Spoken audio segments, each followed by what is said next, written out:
At the end of the day, I would define economics this way. Economics is man making choices as to how to best use his limited resources in order to be a good steward before God.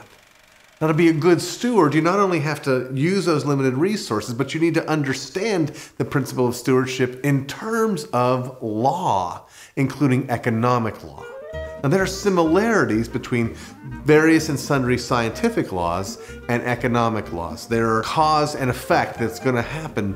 When you drop something, gravity is going to make it accelerate at 32 feet per second, assuming no resistance, etc. That's a scientific law. Force equals mass times acceleration. That's a scientific law. Well, economic laws are similar in that, that certain decisions are going to bear certain fruits, but there's some complications because we're talking about human action, people making choices, and that can muddy the waters a little bit.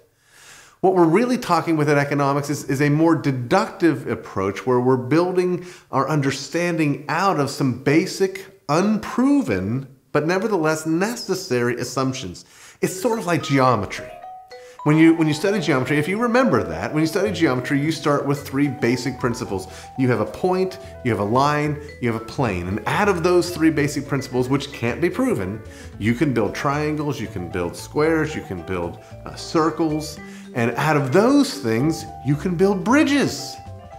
Now here's these abstract things that don't have proofs, and not only that, there aren't any actual perfect points, perfect lines, perfect circles, perfect planes in nature.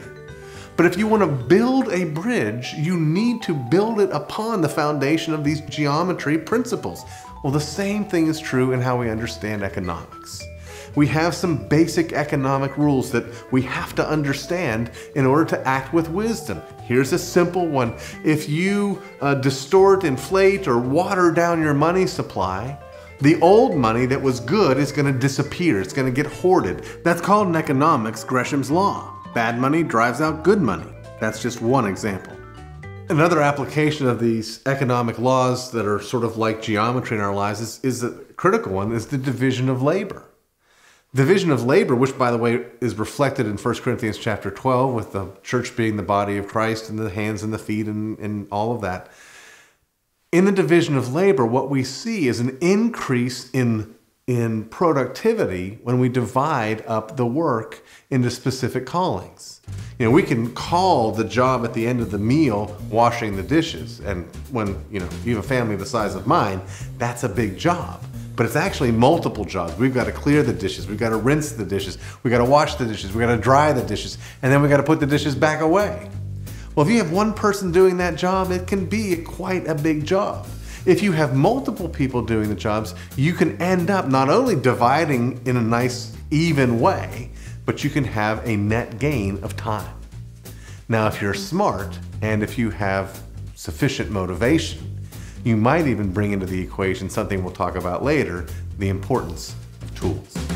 So again, to be good stewards, we want to think God's thoughts after him and understand how he's ordered the economic world and act in light of those laws in order to make better use of the limited resources that he's put at our command.